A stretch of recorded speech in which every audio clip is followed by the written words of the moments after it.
રાજકોટમાં એમ્સની mobile hospital શરૂ, દુર્ઘટના સ્થળ પર જ દર્દીને મળશે તરત સારવાર।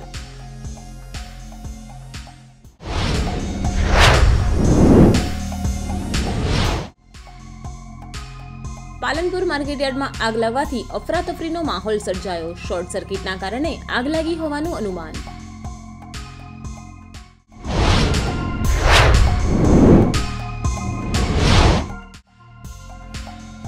અમદાવાદમાં ક્યુઆર કોડથી સંચાલિત પાર્કિંગ પોઈન્ટ શરૂ, કાર સ્લોટમાં મૂકતા જ થશે ઓટોમેટિક લોક।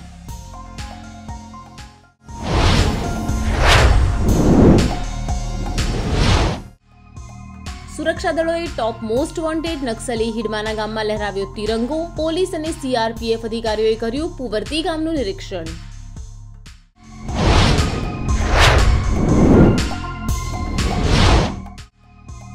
વેસ્ટર્ન ડિસ્ટર્બન્સના કારણે ઉત્તર ભારતના ઘણા રાજ્યોમાં વરસાદની સંભાવના, જમ્મુ કાશ્મીરના તાપમાનમાં ઘટાડો, લદ્દાખમાં રેડ એલર્ટ।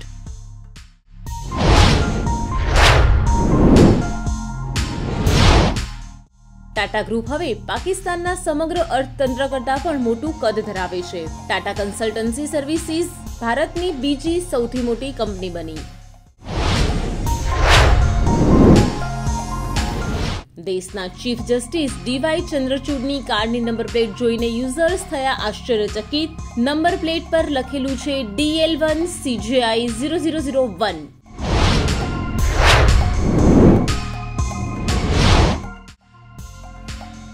મહારાષ્ટ્રમાં એનડીએનું ગઠબંધન આગળ વધે તેવી સંભાવના, બીજેપી નેતા સાથે રાજ ઠાકરેએ કરી 1 કલાકની બેઠક।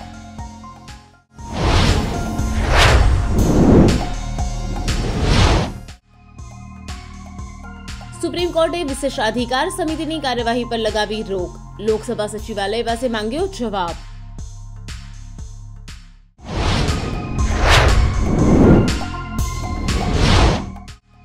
અમિત શાહ વિરોધી માનહાનિ કેસમાં કોંગ્રેસ સાંસદ રાહુલ ગાંધી વિરુદ્ધ 20 ફેબ્રુઆરીએ સુલતાનપુર જિલ્લા સિવિલ કોર્ટમાં હાથ ધરાશે સુનાવણી।